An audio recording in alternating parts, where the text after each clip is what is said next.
ऐसी वीडियो रोज देखने के लिए आप मेरे वीडियो को लाइक करें, इस पे कमेंट करें और अपने दोस्तों के साथ शेयर करें। और हाँ, अगर आप इस चैनल पे नए हैं तो इसे सब्सक्राइब करना ना भूलें। शक्तिशाली गेंडा हाईवे पर तेजी से बाइक चला रहा था। वो अच्छी तरह से जानता था कि उसने जो ड्रग लिया था वो बेहद खतरनाक ड्रग था। अगर आम इंसान ऐसा ड्रग लेता है तो ये ड्रग कुछ देर के लिए तो उस आम इंसान को ऐसी ताकत दे देता है जिस तरह की ताकत उसे बाकी आम लोगों के मुकाबले काफी ज्यादा पावरफुल बना देती है, मगर साथ ही साथ वो उसके शरीर में इस तरह के नुकसान पैदा करती है जिन नुकसान से बचना उस ड्रग लेने वालों के लिए बेहद मुश्किल हो जाता है। मगर शक्तिशाली गेंडे की बात कुछ और थी। वो पहले से पावर ड्रग का आदी था। उसके शरीर में ऐसे जेनेटिक मॉडिफिकेशन हुए थे जिससे उसका शरीर आम इंसान के मुकाबले काफी ज्यादा ताकतवर हो चुका था।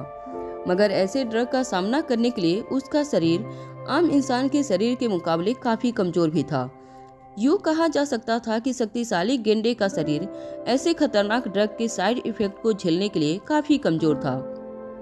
जो ड्रग उसने लिया था उसका सीधा असर उसके नर्वस सिस्टम पर होने वाला था। ये बात तो अच्छी तरह से जानता था, मगर वो किसी भी तरह अनिका और उसकी टीम के सामने जंग में हारना नहीं चाहता था। वो जानता था कि V16 पाउडर का आखिरी डोज लेने के लिए अभी भी 1 महीने का वक्त बाकी था। वो अपनी जान बचा सकता था, लेकिन अगर अनिका की टीम के सामने वो जंग में हार जाता तो उसकी मौत तभी उसी वक्त हो जाती। और इसीलिए न चाहते हुए भी अपने साथ रखे और खतरनाक ड्रग का सेवन शक्तिशाली गेंडे ने अपने आप को बचाने के लिए किया था। मगर अब धीरे धीरे उसके शरीर में उस खतरनाक ड्रग की साइड इफेक्ट दिखने लगे थे। तेज मोटरसाइकिल चला रहा शक्तिशाली गेंडा अपने हाथों में हल्का हल्का पसीना महसूस करने लगा। उसकी आंखों के सामने धुंधलापन भी छाने लगा था। शक्तिशाली गेंडे को देखकर ऐसा लग रहा था जैसे कहीं पहुंचने की उससे बेहद जल्दी थी, मगर मन ही मन वो ये भी जानता था कि उसके पास वक्त बहुत कम था। इसलिए एक्सीलेटर पर पूरा जोर लगाते हुए शक्तिशाली गेंडे ने अपना हाथ घुमाया और तेजी से हाईवे की सड़कों पर अपनी मोटरसाइकिल भगाने लगा। शक्तिशाली गेंडा फुल स्पीड में अपनी मोटरसाइकिल दौड़ा रहा था, मगर तभी अचानक उसे अपनी आंखों के सामने अंधेरा सा नजर आने लगा। अचानक ही शक्तिशाली गेंडे ने अपनी मोटरसाइकिल के बैलेंस को घुमाया और तेज चल रही मोटरसाइकिल अचानक ही हाईवे पर पलट गई। मोटरसाइकिल कई मीटर तक घसीटते हुए शक्तिशाली गेंडे को आगे ले गई और अचानक एक खंभे के साथ टकराकर बाइक एक धमाके के साथ आग के गुब्बारे में बदल गई। शक्तिशाली गेंडा वहीं पास खड़ा हुआ हल्की हल्की सांसें लेने की कोशिश कर रहा था। शक्तिशाली गेंडे को अचानक अपने पूरे शरीर में तेज दर्द महसूस होने लगा। ये दर्द उस दर्द से भी ज्यादा भयानक था जो सुखबीर सर और बलबीर सर ने कुछ देर पहले फाइट में उसे दिया था। शक्तिशाली गेंडे ने जब अपने हाथों की ओर देखा तो वो ये देखकर चौंक गया कि उसके हाथों की चमड़ी पूरी तरह से काली पड़ चुकी थी। शक्तिशाली गेंडा ये देखकर हैरान रह गया। दर्द से तड़प रहे शक्तिशाली गेंडे ने जब अपनी नजरें अपने शरीर पर घुमाई तब उसे एहसास हुआ कि धीरे धीरे उसका पूरा शरीर काला पड़ता जा रहा था। तभी अचानक उसे अपनी गर्दन के पास तेज दर्द महसूस होने लगा। शक्तिशाली गेंडे को याद आया, अनिका ने शक्तिशाली गेंडे को जो सुई चुभोई थी उसके अंदर जरूर कोई केमिकल मौजूद था। ये बात शक्तिशाली गेंडा पहले से जानता था, मगर शक्तिशाली गेंडे ने समझा था कि अनिका ने उसे जो सुई चुभोई थी उसके अंदर मौजूद ड्रग कुछ देर के लिए शक्तिशाली गेंडे के बॉडी रिफ्लेक्सेस को कमजोर कर देगा। मगर अब धीरे धीरे जमीन पर पड़े दर्द से तड़प रहे शक्तिशाली गेंडे को ये एहसास हुआ कि इस बार अनिका ने जो सुई चुभोई थी उसमें कोई मामूली केमिकल या ड्रग मौजूद नहीं था, बल्कि वो एक खतरनाक जहर था जो धीरे धीरे शक्तिशाली गेंडे के शरीर में फैलता जा रहा था। और उसी के कारण शक्तिशाली गेंडे के शरीर की चमड़ी धीरे धीरे काली पड़ती जा रही थी। जमीन पर पड़ा शक्तिशाली गेंडा अब ये समझ चुका था कि उसकी जिंदगी की कुछ सांसें रह गई थी। बहुत जल्द वो हमेशा के लिए अपनी आंखें बंद करने वाला था। शक्तिशाली गेंडा अब ये जान चुका था कि उसकी जिंदगी का सफर यहीं पूरा हो रहा था। इससे पहले जब भी शक्तिशाली गेंडे पर खतरनाक हमले हुए थे तब किसी तरह शक्तिशाली गेंडे ने अपनी मानसिक और शारीरिक ताकत को इकट्ठा करके फिर से अपने आप को इस दुनिया से लड़ने के लिए तैयार कर लिया था। मगर इस बार शक्तिशाली गेंडे को दोबारा अपने कदमों पर खड़े होने की कोई चाहत नहीं बची थी। शक्तिशाली गेंडा कहीं न कहीं जानता था कि अब उसके जीने का न तो कोई फायदा था और न ही कोई वजह। अपने आखिरी वक्त में जब शक्तिशाली गेंडे ने अपनी आंखें बंद की तब उसे सिर्फ एक ही चेहरा नजर आया, और वो चेहरा उसकी आंखों के सामने आते ही शक्तिशाली गेंडे ने अपनी आंखें खोल दी। अचानक ही उसे अपने जीने की वजह अपनी आंखों के सामने नजर आने लगी। शक्तिशाली गेंडे के कानों पर हल्की हल्की आवाज पड़ रही थी। हाईवे पर सवार एक मोटर कार ड्राइवर जमीन पर पड़े शक्तिशाली गेंडे को देखकर कह रहा था, अरे भाई साहब, क्या हुआ? आंखें खोलिए। अरे आपको बहुत गंभीर चोट लगी है, चलिए मैं आपकी मदद करता हूँ, आपको अस्पताल ले जाता हूँ। ये कहते हुए उस टैक्सी ड्राइवर ने शक्तिशाली गेंडे को सहारा दिया और अपने टैक्सी की बैक सीट पर बैठा दिया।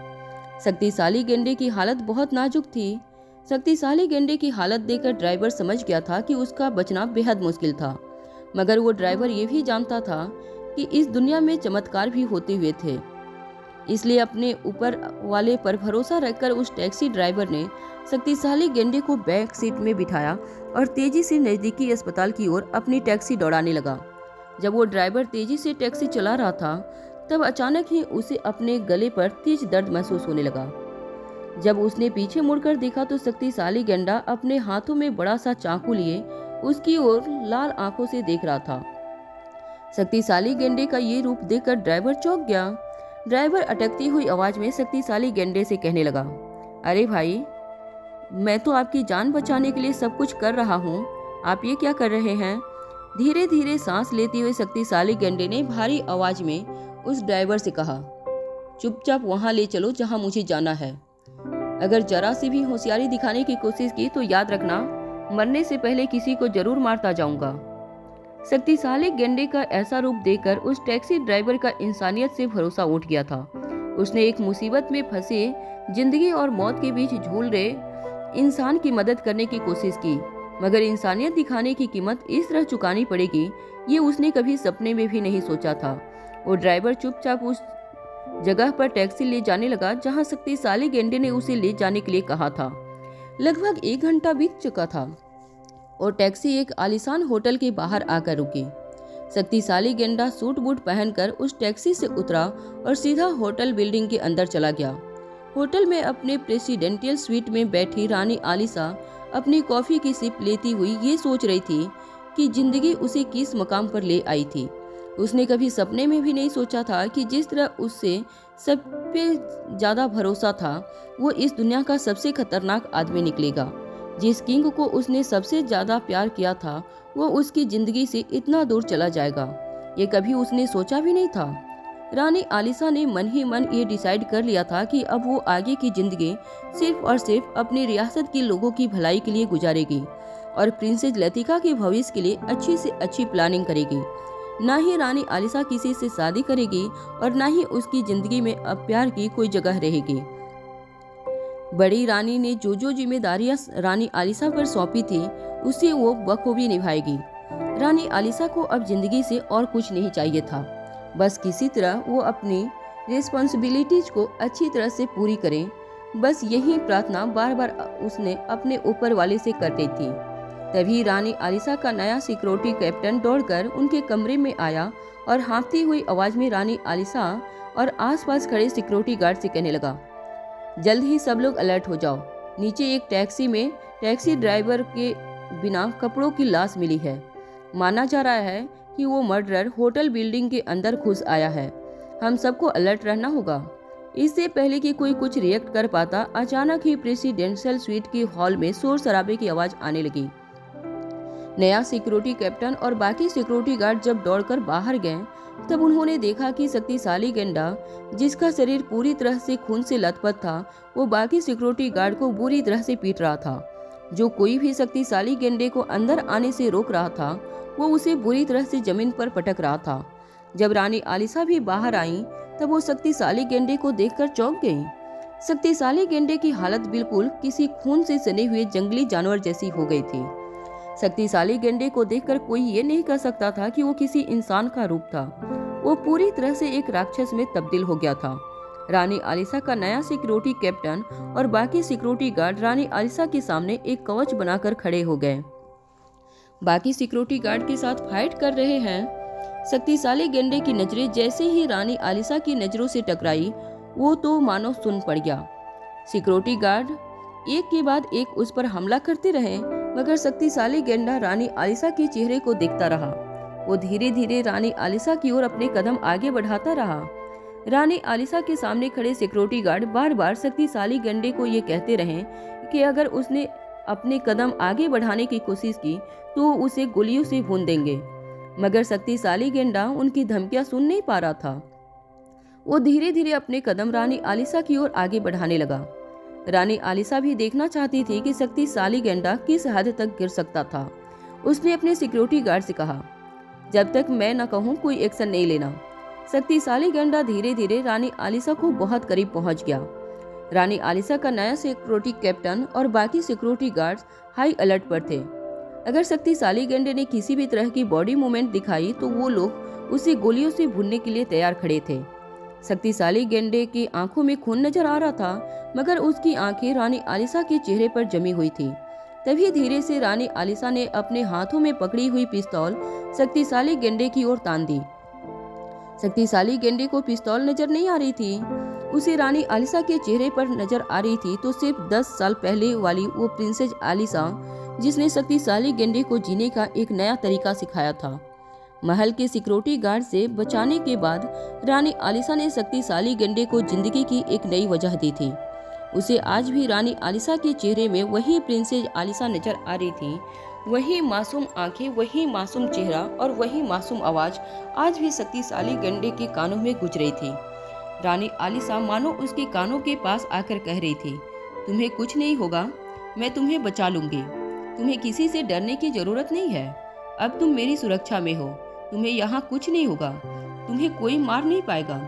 शक्तिशाली गेंडा ये भूल गया था कि इन सारी बातों को 10 साल बीत चुके थे।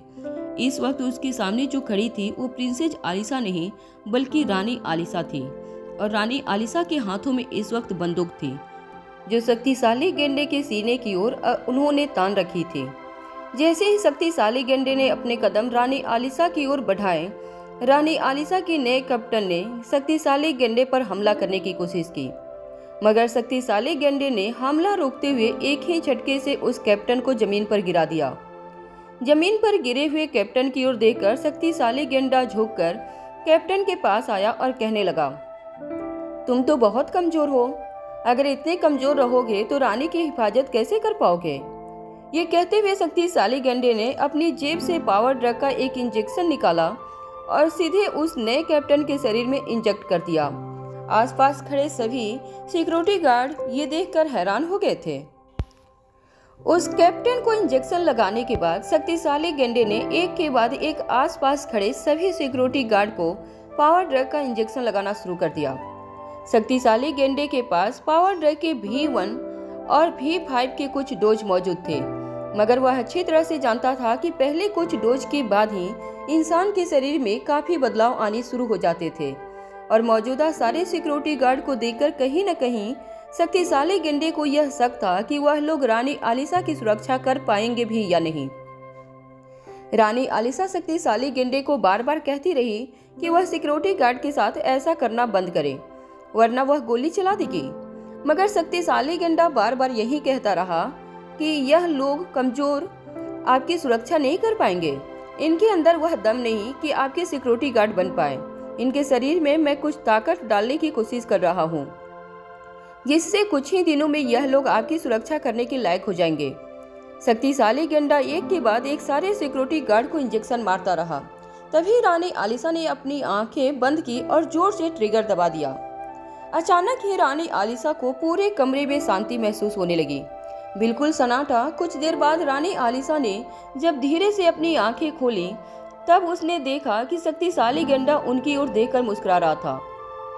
शक्तिशाली गेंडे के सीने के आर पार रानी आलिसा की चलाई हुई गोली निकल चुकी थी।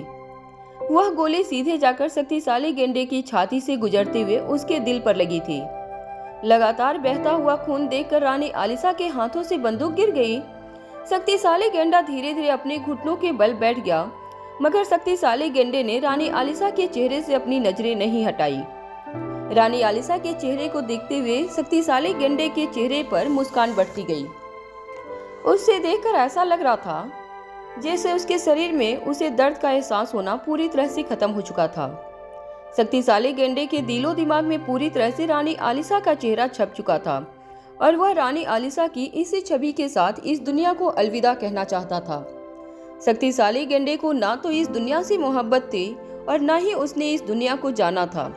शक्तिशाली गेंडे के जन्म से लेकर अब तक अगर शक्तिशाली गेंडे को कोई चीज सुकून पहुंचाती थी तो वह थी रानी आलिसा की मुस्कान। शक्तिशाली गेंडे के चेहरे पर इस वक्त बस यही सुकून नजर आ रहा था कि वो रानी आलिसा की छवि अपने मन में लिए इस दुनिया से जा रहा था। शक्तिशाली गेंडे की ऐसी हालत देखकर रानी आलिसा के आंखों से भी आंसू छलकने लगे। सिसकियां लेते हुए रानी आलिसा ने अपना सर झुकाकर शक्तिशाली गेंडे से कहा, यह सब करने की क्या जरूरत थी? इतने लोगों को मारकर तुम्हें क्या मिला? मेरा विश्वासघात करके तुम्हें क्या मिला? शक्तिशाली गेंडे ने मुस्कुराते हुए रानी आलिसा से कहा, चलो अब एक बात का सुकून होगा, आज के बाद मुझे आपसे कभी झूठ नहीं बोलना पड़ेगा। हालांकि शक्तिशाली गेंडे की मौत की खबर अनिका तक पहुंची नहीं थी, मगर अनिका अच्छी तरह से जानती थी कि शक्तिशाली गेंडे के पास जीने के लिए अब ज्यादा वक्त नहीं बचा था। अनिका को शक्तिशाली गेंडे के मरने की कोई अफसोस नहीं था, मगर अनिका अच्छी तरह से जानती थी कि शक्तिशाली गेंडा रानी आलिसा से सच्चा प्यार करता था, मगर रानी आलिसा को छोड़कर किसी भी इंसान को इंसान नहीं समझता था। शक्तिशाली गेंडे ने जितने लोगों को मौत के घाट उतारा था वही काफी था शक्तिशाली गेंडे को मौत की सजा सुनाने के लिए। अनिका ने जब शक्तिशाली गेंडे के शरीर पर जहर वाला ड्रग लगाया था तब वह जानती थी कि उस जहर का इंसान के शरीर पर क्या असर हो सकता है, और शक्तिशाली गेंडे को सुई चुभोने के बाद से लेकर अब तक अनिका को शक्तिशाली गेंडे की जान लेने का कोई अफसोस नहीं था। वो जानती थी कि शक्तिशाली गेंडा इसी लायक था। अगर भूमिका और उसके साथियों ने शक्तिशाली गेंडे को गिरफ्तार किया होता तब भी कानून शक्तिशाली गेंडे को मौत की सजा देता। शक्तिशाली गेंडे को मार के उसने कोई गलती नहीं की थी और न ही उसे किसी बात का पछतावा था। रोहित ने क्रिस्टोफर के ऊपर पूरी तरह से काबू पा लिया था। रोहित क्रिस्टोफर को एक कार की बोनट पर झुकाकर मजबूती से पकड़ रखा था। क्रिस्टोफर चाहकर भी एक इंच अपना शरीर हिला नहीं पा रहा था, मगर क्रिस्टोफर के चेहरे पर किसी भी तरह की घबराहट दिखाई नहीं दे रही थी। वह बस बड़ी बड़ी आंखों से अपनी सामने खड़ी रेखा मूर्ति को देखे जा रहा था। ऐसा लग रहा था जैसे आंखों ही आंखों से रेखा मूर्ति के बोलने का इंतजार कर रहा था। तभी वहां भूमिका अपनी टीम के साथ आ पहुंची। अनिका को वहां देखकर भूमिका पूरी तरह से चौंक गई थी। भूमिका ने अनिका से कहा, तुम यह क्या कर रही हो? भूमिका को अंदाजा नहीं था कि शक्तिशाली गेंडे का पीछा करते हुए वह इस तरह अनिका से टकरा जाएगी। भूमिका को अनिका के लिए बेहद चिंता हो रही थी। अनिका को कंधे से पकड़कर भूमिका ने अच्छी तरह अनिका को ऊपर से नीचे देखा और कहा, तुम तो ठीक हो ना? कहाँ है शक्तिशाली गेंडा? अनिका कहीं न कहीं अच्छी तरह से जानती थी कि भूमिका बहुत जल्द घटना स्थल पर जरूर पहुंच जाएगी। हाईवे की ओर इशारा करते हुए अनिका ने भूमिका से कहा, उस तरफ मोटरसाइकिल पर बैठकर भाग गया। अनिका का इशारा मिलते ही भूमिका ने अपने अफसरों को उस दिशा में आगे बढ़ने के लिए कहा और अनिका के कंधे पर हाथ रखकर कहा, मैं तुमसे बाद में मिलती हूँ, अपना ख्याल रखना। भूमिका को कार के पास निखिल दिखाई दिया, मगर जैसे ही भूमिका ने निखिल की ओर अपने नजरें घुमाई, निखिल कार के पीछे छुप गया। भूमिका के पास इतना वक्त नहीं था कि वह इस वक्त इस बात को कंफर्म कर सके कि कार के पीछे निखिल था या नहीं। इसीलिए ज्यादा वक्त न गंवाते हुए अपने ऑफिसरों के साथ भूमिका शक्तिशाली गेंडे का पीछा करते हुए वहां से निकल गई। हालांकि अनिका अच्छी तरह से जानती थी कि शक्तिशाली गेंडे का बचना नामुमकिन था। मोटरसाइकिल पर जाते हुए कुछ ही किलोमीटर के बाद जहर का असर उसके शरीर में होना शुरू हो गया होगा। यह बात भी अनिका अच्छी तरह से जानती थी, मगर अनिका ने भूमिका और उसके साथियों को सिर्फ इसलिए नहीं रोका क्योंकि वह चाहती थी कि भूमिका और उसके साथी ऑफिसर शक्तिशाली गेंडे की लाश को अपनी आंखों से देख सके और अपने शहीद दोस्त की मौत को श्रद्धांजलि दे सके। भूमिका के जाने के बाद निखिल दूर खड़े कार के पीछे से बाहर निकला। निखिल के चेहरे पर मुस्कुराहट थी। अनिका उसे देखकर काफी हैरान हो गई। निखिल के पास जाकर अनिका ने कहा, क्यों मुस्कुरा रहे हो? निखिल जवाब दे पाता उससे पहले अनिका ने देखा निखिल के पीठ के निचले हिस्से में एक बड़ा सा चाकू लगा हुआ था। अनिका ने वही चाकू शक्तिशाली गेंडे के हाथ में देखा था। जब चारों तरफ लड़ाई चल रही थी तब अनिका को अंदाजा ही नहीं हुआ था कि कब शक्तिशाली गेंडे ने निखिल पर चाकू से वार किया और निखिल इतनी बुरी तरह से जख्मी हो गया। निखिल ने चाकू से हुए जख्म पर जोर से हाथ दबाकर रखा था ताकि खून बहना रुक सके, मगर चाकू काफी गहरा जख्म बना चुका था। हैरान अनिका ने निखिल से पूछा, अरे तुम इतने जख्मी थे तो पहले क्यों नहीं कहा? निखिल ने मुस्कुराते हुए अनिका से कहा, मैं नहीं चाहता था कि भूमिका मेरी जख्म को देख ले, वह मेरी वजह से यहाँ रुक जाए, यह मुझे मंजूर नहीं था। किसी भी हालत में उसका मिशन पूरा होना चाहिए। अनिका के पास इस वक्त निखिल को समझाने का वक्त नहीं था। अनिका ने निखिल के इस जख्म को जब एग्जामिन किया तब उसे पता चला कि निखिल का जख्म मामूली नहीं था, उसे काफी गहरी चोट लगी थी। जख्म को पूरी तरह से एग्जामिन करने के बाद अनिका ने राजलक्ष्मी को कॉल लगाकर हॉस्पिटल में ऑपरेशन का इंतजाम करने को कह दिया। राजलक्ष्मी को सारे इंस्ट्रक्शन देने के बाद अनिका को तसल्ली हो गई थी कि राजलक्ष्मी इतनी काबिल जरूर थी कि निखिल के इस जख्म को अच्छी तरह से ट्रीटमेंट दे सके। हालांकि जख्म काफी गहरा था, मगर अनिका इतना जरूर जानती थी कि निखिल को जो चोट लगी थी वह जानलेवा नहीं थी। निखिल के ट्रीटमेंट का सारा बंदोबस्त करने के बाद अनिका जब क्रिस्टोफर की तरफ मुड़ी तब क्रिस्टोफर के चेहरे पर अनिका को एक अजीब सी बेचैनी नजर आ रही थी। ना तो क्रिस्टोफर घबराया हुआ लग रहा था और न ही उसे किसी बात का डर लग रहा था, बस उसकी आंखों में एक अजीब सी बेचैनी थी। ऐसा लग रहा था जैसे वह रेखा मौसी की ओर देखकर आंखों ही आंखों में उनसे यह कह रहा था कि वह कुछ बोले। जब अनिका ने रेखा मौसी की ओर देखा तब जो बेचैनी क्रिस्टोफर की आंखों में नजर आ रही थी, बिल्कुल उसके विपरीत रेखा मौसी की आंखों में उसे परेशानी नजर आ रही थी। जब अनिका क्रिस्टोफर के पास पहुंची तो कार के बोनट से अपनी पीठ सीधी करते हुए क्रिस्टोफर ने अनिका से कहा, तुम अपने आसपास के लोगों पर ज्यादा ही भरोसा करती हो। एक दिन लोगों पर किया हुआ यह भरोसा तुम्हारी जिंदगी का सबसे बड़ा श्राप साबित होगा। अनिका ने अपने दोनों हाथ कमर पर रखकर क्रिस्टोफर से कहा, तुम कहना क्या चाहते हो? रेखा मौसी की ओर देखते हुए क्रिस्टोफर ने अनिका से कहा, यह औरत जिसे तुम तुम्हारी माँ समझ रही हो, दरअसल वह तुम्हारी सबसे बड़ी दुश्मन है। वह यह सब कुछ तुम्हें फंसाने के लिए कर रही है। तुमसे दोस्ती, तुम्हारा विश्वास जीतने के लिए यह सब कुछ जो भी वह कर रही है उसकी प्लानिंग का हिस्सा है। यह औरत एक झूठी है, मकार है, फरेबी है।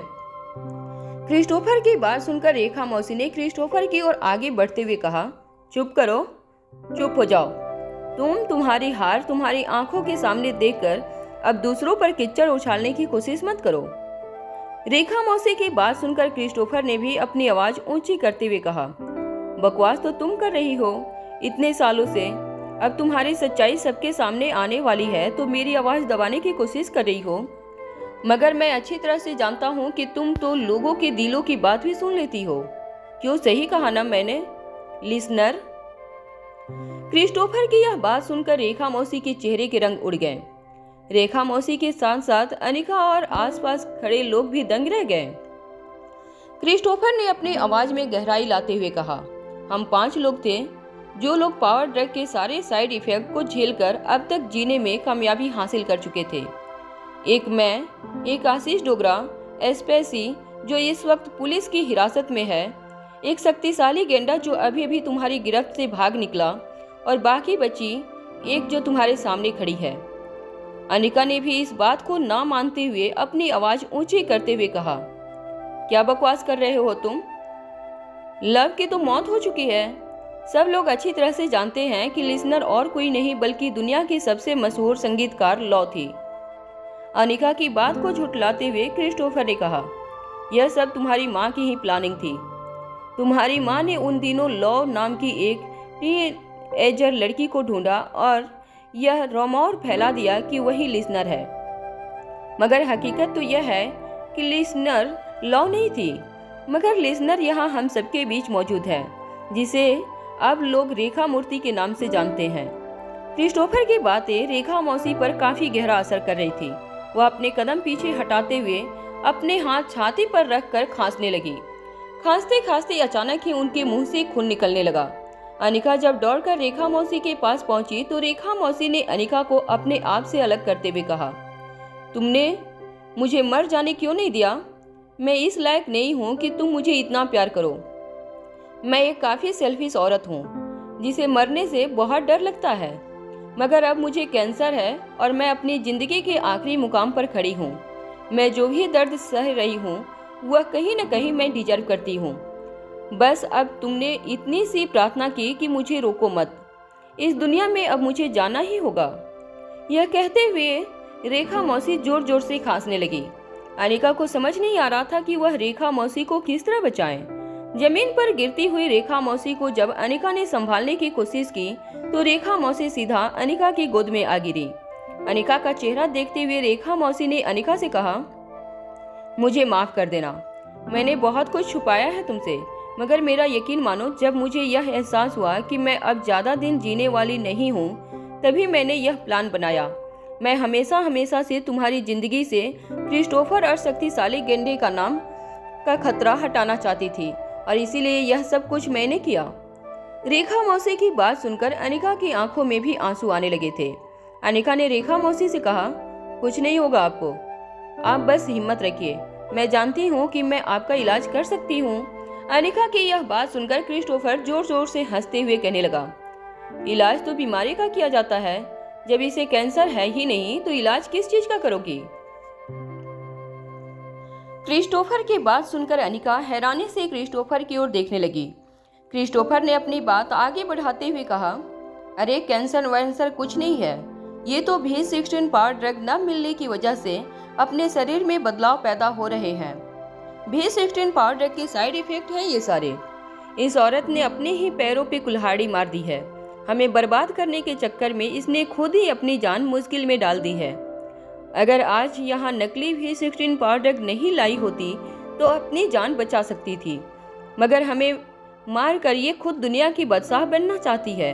इसे अपनी गद्दारी की सजा मिल रही है।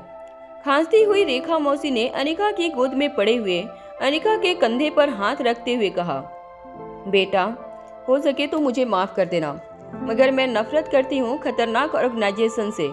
मैं नफरत करती हूँ क्रिस्टोफर से। ये प्लान करने का मकसद सिर्फ इतना था कि मैं क्रिस्टोफर और शक्तिशाली गेंडे को हमेशा हमेशा के लिए तुम्हारी जिंदगी से बाहर निकाल दूं। रेखा मौसी के बारे में ऐसी सच्चाई जानने के बाद भी अनिका को रेखा मौसी की बातों पर विश्वास हो रहा था। अनिका अब तक जान चुकी थी कि अगर रेखा मौसी वहाँ नकली B16 पावर ड्रग लाई थी, इसका मतलब ये था कि असली B16 ड्रग अभी भी राजमहल में मौजूद था। मगर रेखा मौसी की जान बचाने के लिए राजमहल में जाकर B16 पावर ड्रग ढूंढकर वापस यहाँ लाकर उनका इलाज करना बेहद मुश्किल था।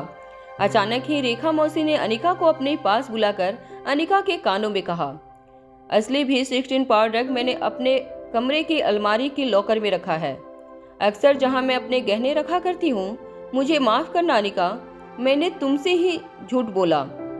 अनिका कुछ देर तक रेखा मौसी को देखती रही, फिर धीमी आवाज में अनिका ने रेखा मौसी से कहा, क्यों, आखिर आपने ऐसा क्यों किया? जब मैं B16 पावर ड्रग आपके पास लाई थी तब मैंने आपसे कहा था कि इन दोनों में से एक डोज आपके लिए है। अनिका सालों से जानती थी कि रेखा मौसी एक छिपी हुई पर्सनालिटी थी। क्रिस्टोफर के साथ बात होने के बाद अनिका ने भी ये गेस कर लिया था कि शायद रेखा मौसी B16 पावर ड्रग की ही तलाश में अनिका के साथ जुड़ी हुई थी। मगर साथ साथ अनिका ये भी जानती थी कि रेखा मौसी की फीलिंग्स अनिका और उसके परिवार के लिए सच्ची थी। अनिका भी जानना चाहती थी कि आखिर रेखा मौसी की असलियत क्या थी, मगर अनिका ने ये भी बात किस्मत के हवाले कर दी थी। अनिका जानती थी कि एक न एक दिन रेखा मौसी खुद अपनी असलियत के बारे में अनिका को बताएंगी। जब अनिका को B16 पावर ड्रग के एक की जगह 2 डोज उस बक्से में मिले थे, तभी अनिका को पता लग चुका था कि उसकी मां स्वाति मल्होत्रा ने B16 पावर ड्रग के 2 डोज सिर्फ इसलिए बनाए थे क्योंकि वो जानती थी कि अनिका की जिंदगी में कभी ऐसा धर्म संकट भी आ सकता था जहां उसे उस पावर ड्रग के जरिए 2 लोगों की जानें बचानी थी। अनिका की गोद में लेटी हुई रेखा मौसी ने अनिका से कहा, मैंने तुमसे कहा था कि मैं जीने के लायक नहीं हूँ। तुम्हारी माँ स्वाति मल्होत्रा ने मेरी जान बचाई थी।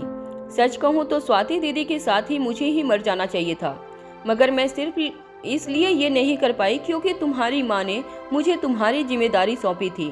वो चाहती थी कि मैं तुम्हारी रक्षा करूँ, मगर अब मुझे लगता है कि तुम्हें मेरे सहारे की कोई ज़रूरत नहीं।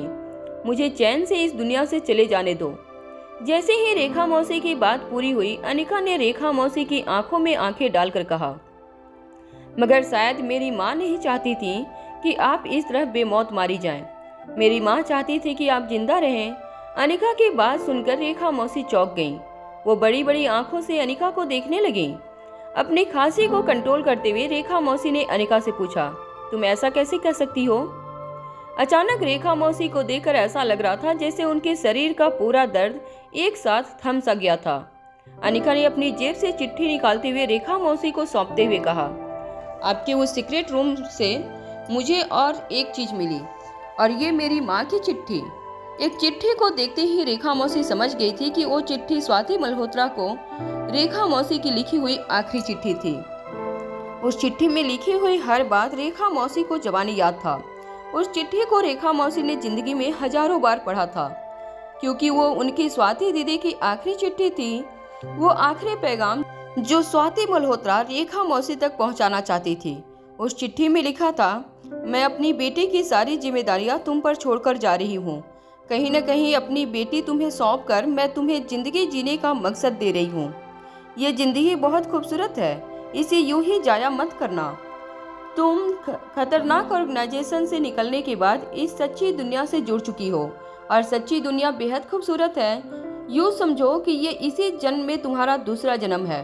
ऊपर वाले की दी हुई इस अनमोल भेंट को यूं ही जाया मत करना, इसे खुलकर जियो। अनिका के हाथ में वो चिट्ठी देखकर रेखा मौसी दंग रह गई। अनिका ने रेखा मौसी से कहा, मुझे नहीं लगता कि मेरी माँ ने आपको मेरी जिम्मेदारी सौंपकर मेरी कोई मदद की थी, बल्कि वो चाहती थी कि आपको जीने का मकसद मिले। मेरी माँ ने भले ही विरासत में मेरे लिए कुछ नहीं छोड़ा, बस अपने एक गुरु से कहकर मुझे मार्शल आर्ट की ट्रेनिंग दिलवाई, और उसके बाद अपने दूसरे गुरु से कहकर मुझे मेडिकल स्किल सिखाई। मगर कहीं न कहीं मेरी माँ को भरोसा था कि मैं जिंदगी जीने का अलग अलग रास्ता जरूर चुन लूंगी। उन्हें कभी मेरी सुरक्षा की चिंता नहीं थी, मगर आपको मेरी सुरक्षा सौंपने की उनके पास कुछ वजह और थी। वो आपको जीना सिखाना चाहती थी, और मेरी माँ इस इच्छा को इतनी आसानी से मिट्टी में मिलता हुआ नहीं देख सकती थी। वो चाहती थी कि आप अपने सारे दुख दर्द भुलाकर इस दुनिया की खूबसूरती को देखें।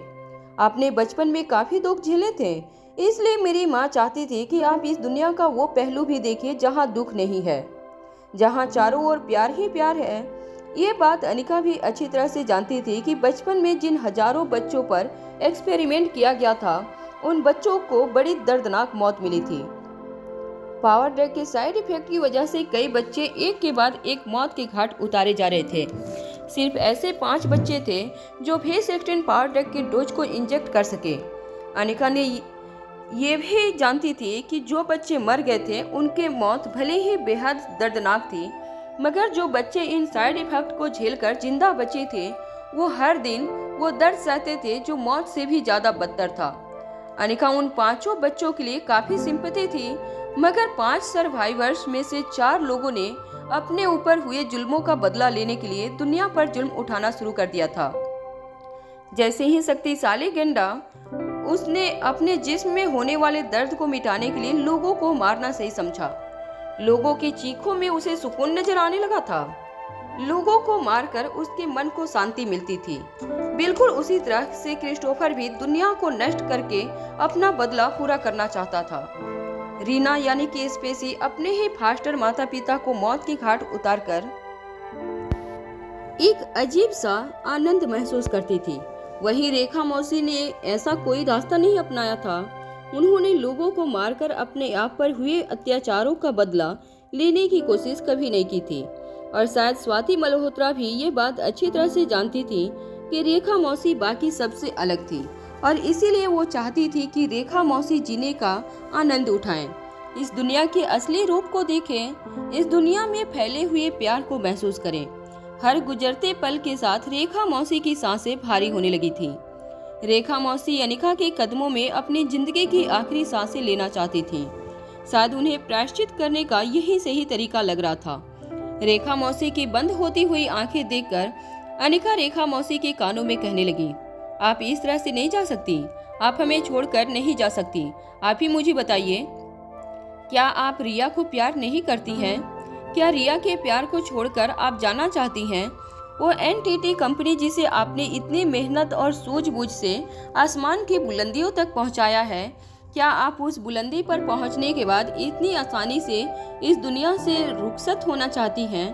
आपने अपनी जिंदगी के रास्ते में कई लोगों की वफादारी भी कमाई है, जैसे ओजस, वो भी तो आपके बेटे की ही तरह है। क्या आप इन सबको अकेला छोड़कर जाना चाहती हैं? अनिका की बातें सुनकर रेखा मौसी काफी बड़ी दुविधा में पड़ गई थी। रेखा मौसी भी रिया से बेहद प्यार करती थी, इसीलिए रेखा मौसी ने रिया को देखते ही काफी सपने भी देखे थे। वो रिया को बड़ा होता हुआ देखेंगी, रिया की शादी, रिया के बच्चे, उसके बच्चों की शादी। रिया की एक मुस्कान से रेखा मौसी को जो सुकून मिलता वो दुनिया की कोई दवाई नहीं दे सकती थी। रिया की याद आते ही रेखा मौसी के चेहरे पर मुस्कुराहट आ गई। अनिका अच्छी तरह से जानती थी कि रेखा मौसी की रिया के लिए फीलिंग बिल्कुल सच्ची थी। रेखा मौसी को वह सारे पल याद आने लगे जब रिया के बचपन में रेखा मौसी ने रिया की बीमारी के वक्त रिया के ठीक बगल में रहकर गुजारे थे। जैसे जैसे वक्त बीतता गया, रेखा मौसी की रिया के लिए फीलिंग और भी ज्यादा बढ़ने लगी। रिया के लिए रेखा मौसी का जो लगाव था वह इसी बात से साबित होता था कि एक बार अचानक रेखा मौसी रिया को एनटीटी कंपनी के हेडक्वार्टर्स ले गईं और सबके सामने ऐलान कर दिया कि एनटीटी कंपनी की फ्यूचर चेयरपर्सन रिया होगी और रेखा मौसी के नाम पर जितनी भी जायदाद थी वह आने वाले दिनों में रिया के नाम कर दी जाएगी।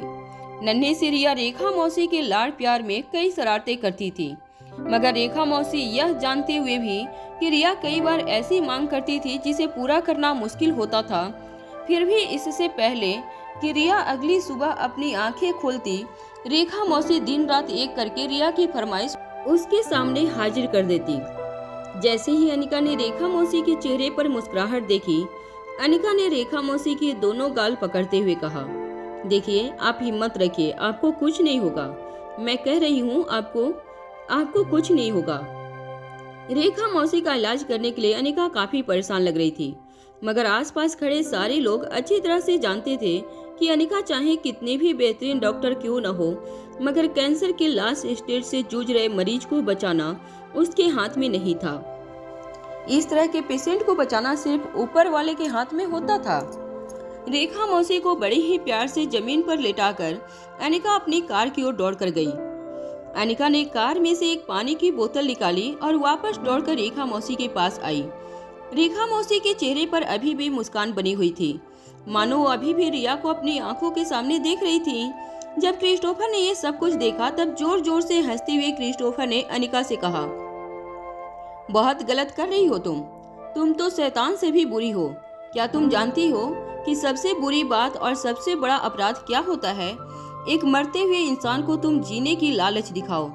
अगर तुम सचमुच इस औरत से प्यार करती तो उसे शांति से मरने देती, मगर नहीं, तुम अपनी उसकी जिंदगी की आखिरी घड़ियों में भी उसे जीने का लालच दिखाकर उसकी आत्मा को अशांत कर रही हो। और ये तुम भी अच्छी तरह से जानती हो कि अटूट इच्छाएं लेकर अगर कोई इंसान इस दुनिया से जाता है तो सालों साल तक उसकी आत्माएं भटकती रहती हैं, उसे मोक्ष नहीं मिलता। तुम जो अपराध कर रही हो वो तो किसी का खून करने से भी बड़ा अपराध है। तुम अच्छी तरह से जानती हो कि इस औरत के पास अब जीने के लिए ज्यादा सांसें नहीं बची है। तुम महल तक पहुंचकर उसका इलाज नहीं कर सकती। इस औरत का मरना तय है, क्योंकि बिना भी 16 पावर ड्रग के डोज के ये औरत नहीं बच सकती। और यही इसकी किस्मत है, अपने दिल में अधूरी इच्छाओं को लेकर इस दुनिया से रुखसत होना।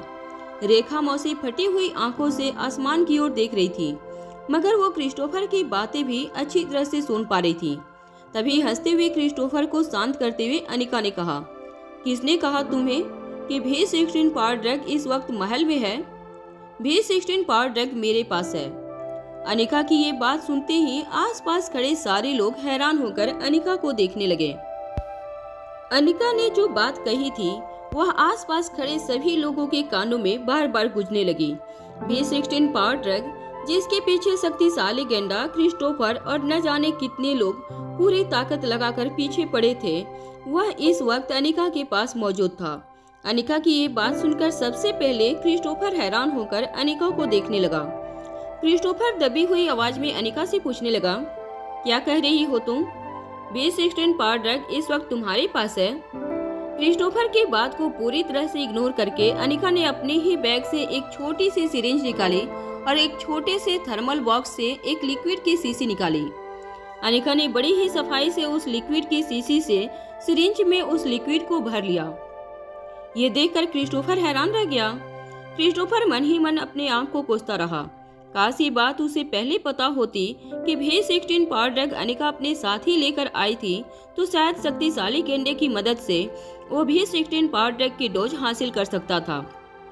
अगर शक्तिशाली गेंडे को पता होता कि B16 पावर ड्रग इस वक्त अनिका के पास मौजूद है, तो वो कभी भी बचकर भाग निकलने के बारे में नहीं सोचता।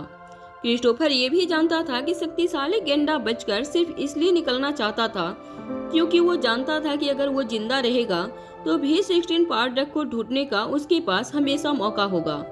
लेकिन अगर वही शक्तिशाली गेंडा ये बात जान पाता कि B16 पावर ड्रग इस वक्त अनिका के पास मौजूद था, तो वो कभी बचकर निकलने के बारे में नहीं सोचता, बल्कि अपने शरीर की पूरी ताकत लगाकर सभी दुश्मनों से लड़कर किसी भी तरह B16 पावर ड्रग को हासिल कर लेता।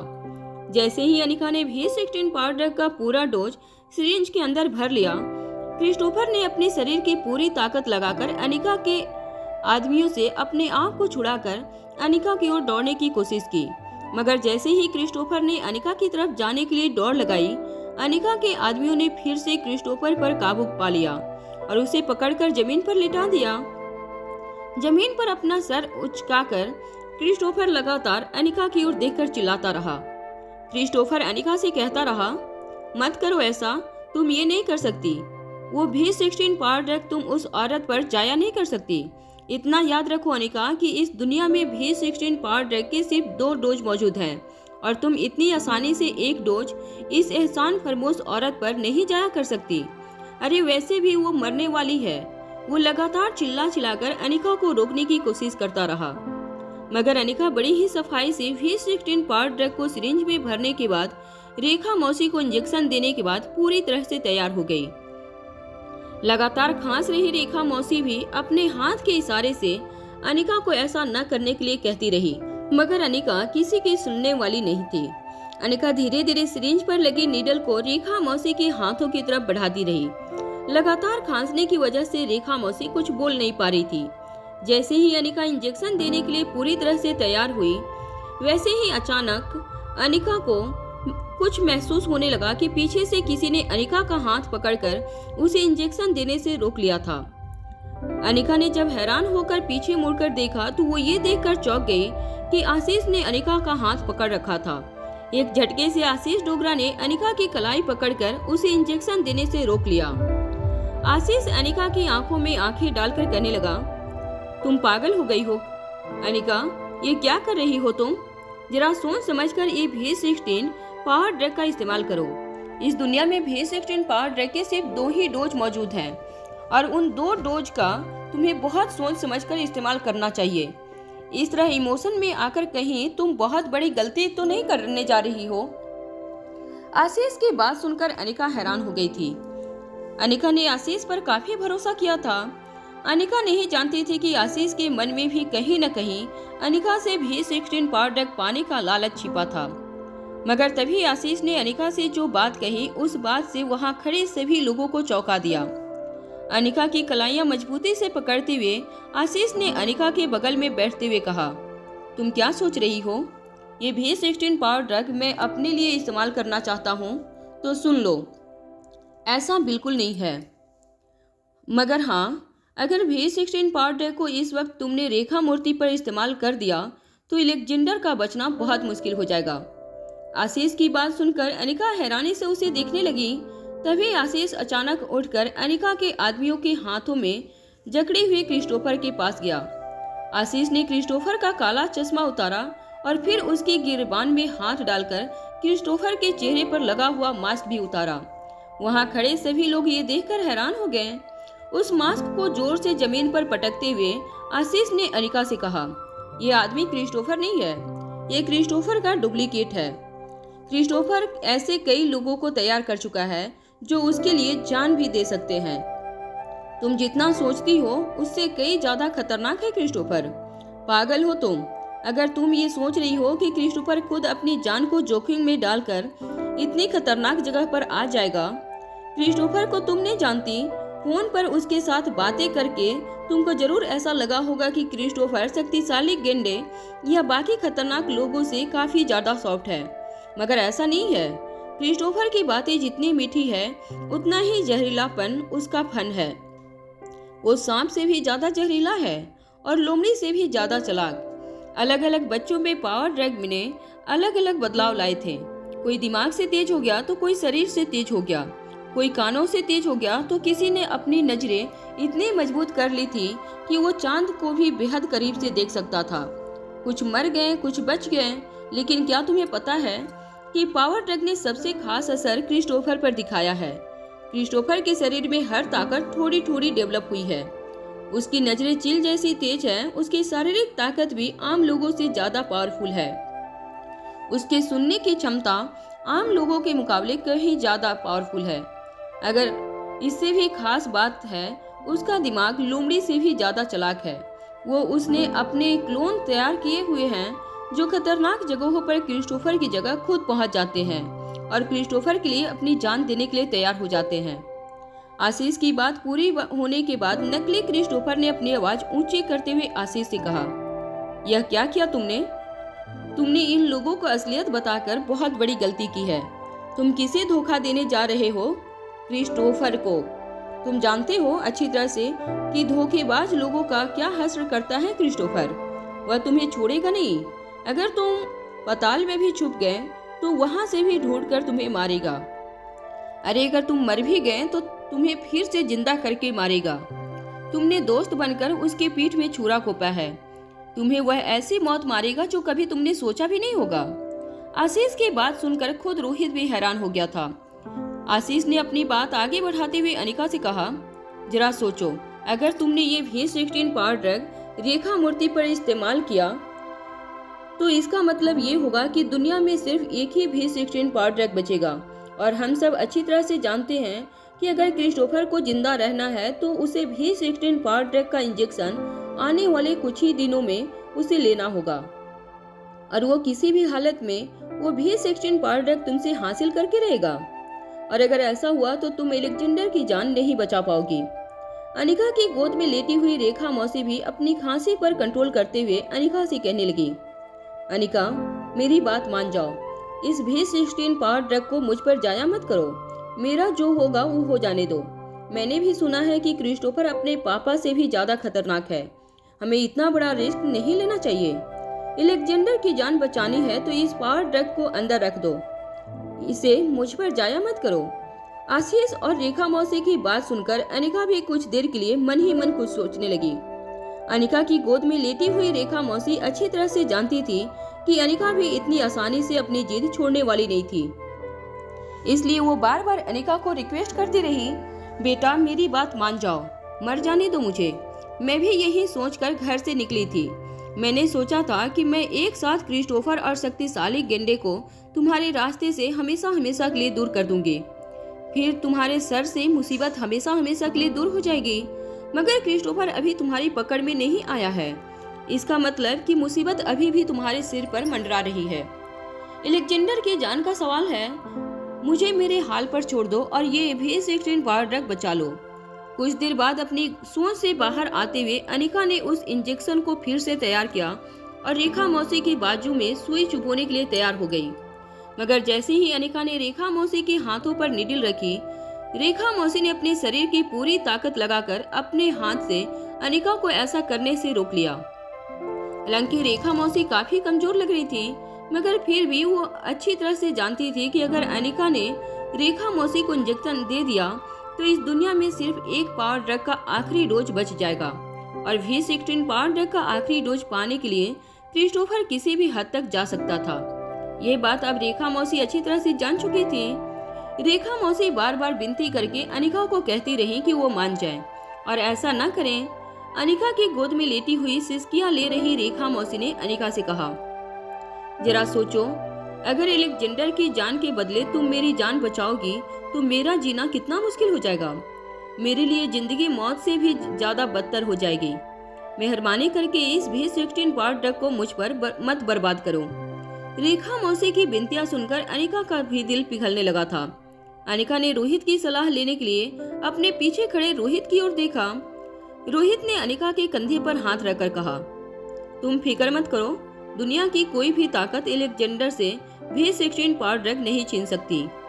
रोहित, जो वहां खड़े लोगों के लिए किंग था, उसके पास आते हुए आशीष ने कहा, ये कैसी बातें कर रहे हैं आप?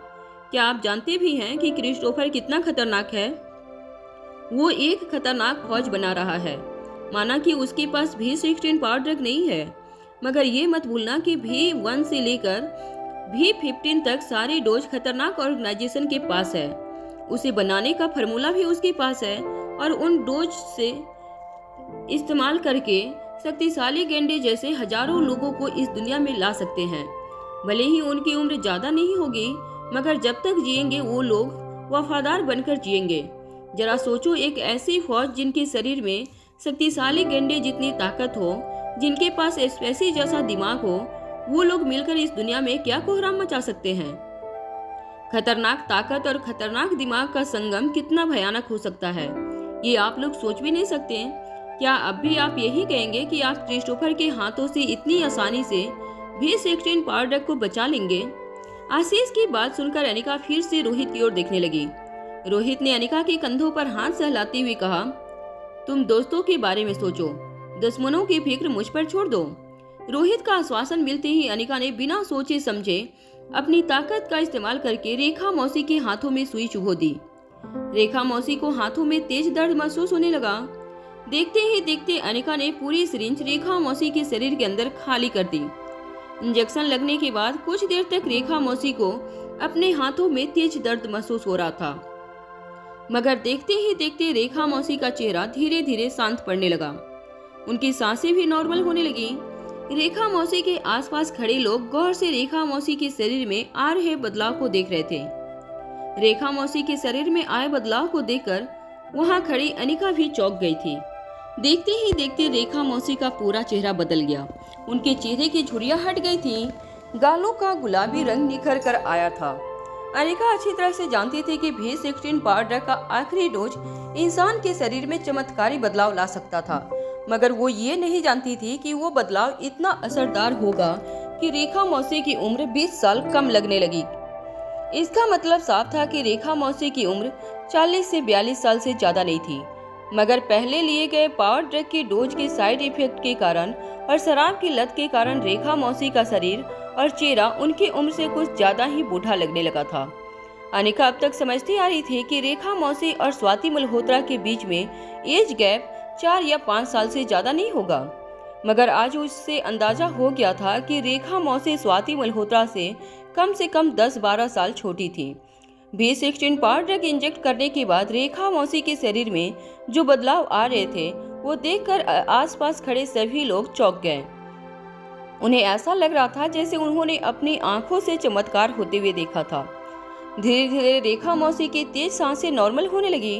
उनके खांसी पर भी उनका कंट्रोल आ गया था।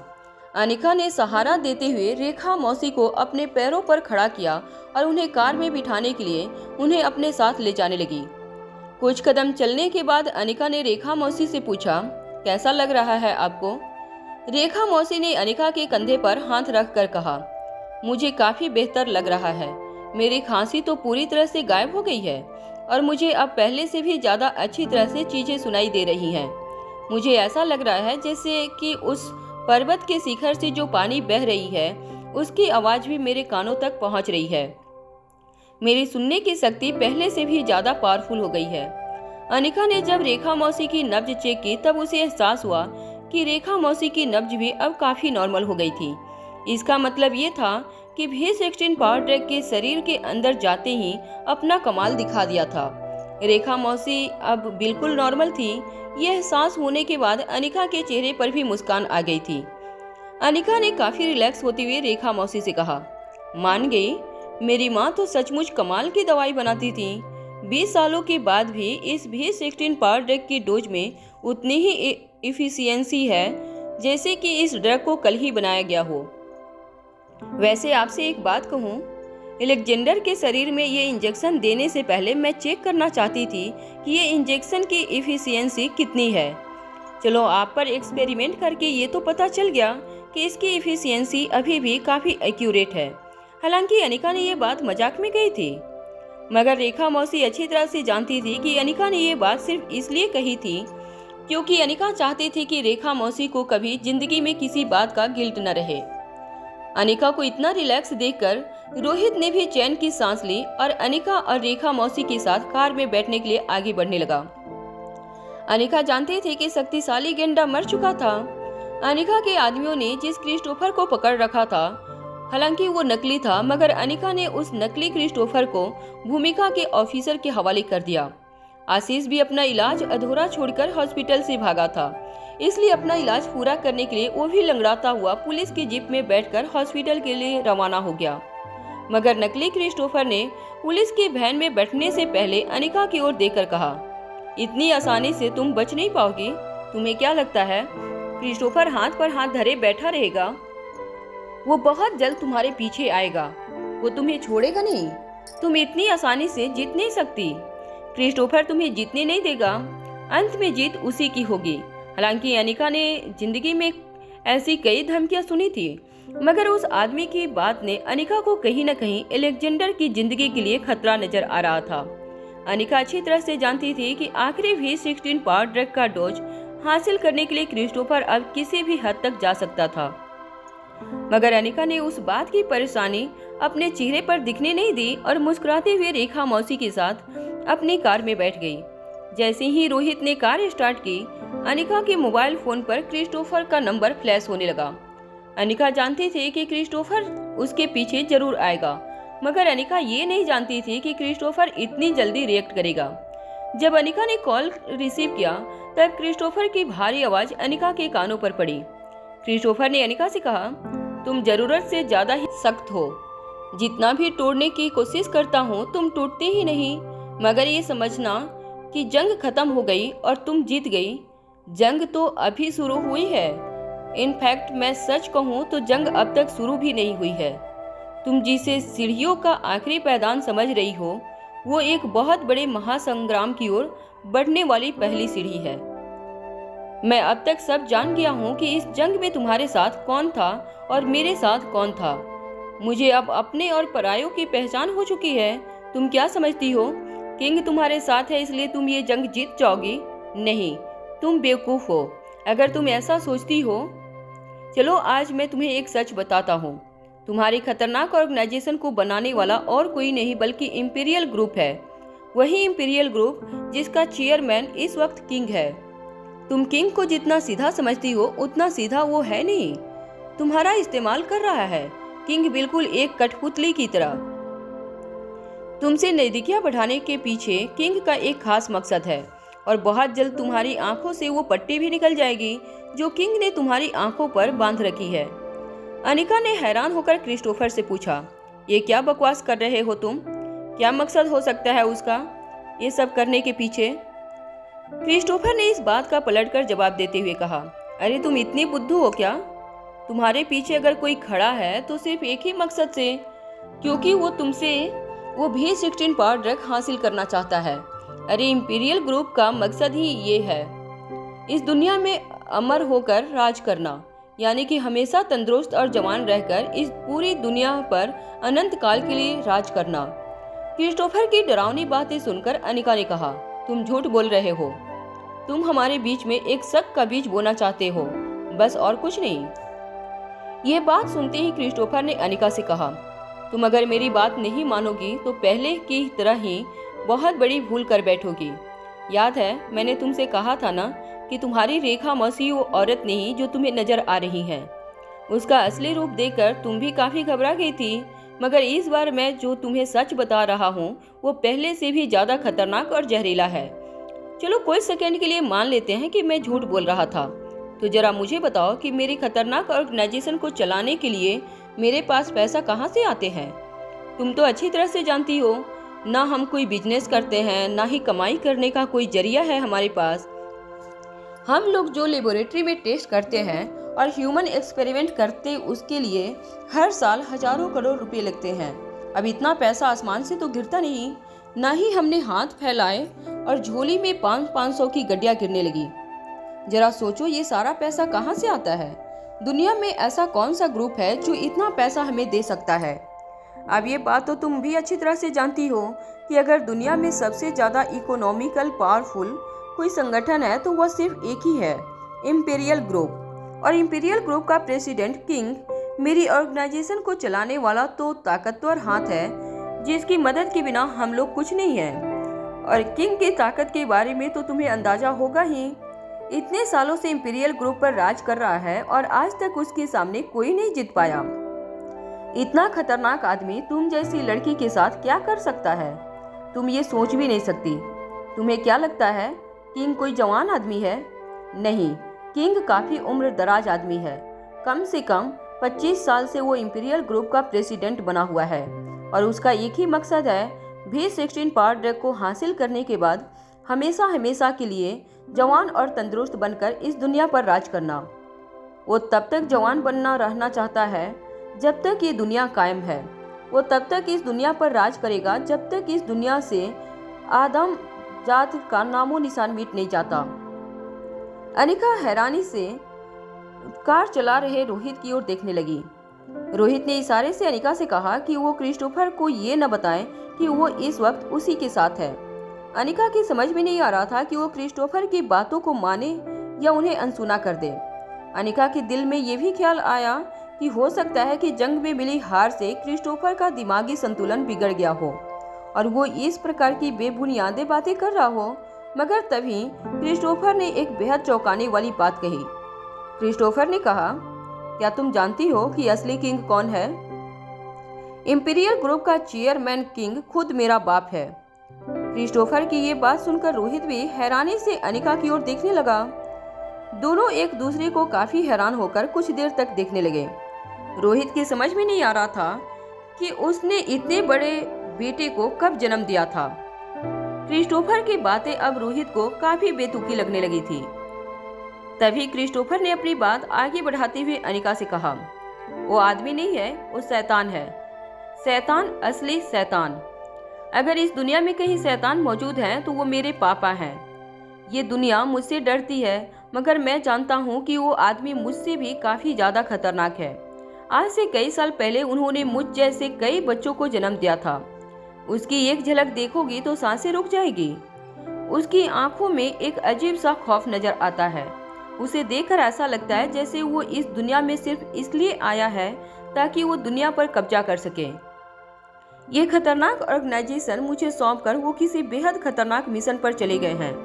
उनका सिर्फ एक ही मकसद है, किसी भी तरह V16 पावर ड्रग को हासिल करके वो अपने आप को अमर बना दें। और इससे पहले कि वो V16 पावर ड्रग वो हासिल करें, उससे पहले मैं उसे हासिल करना चाहता हूँ।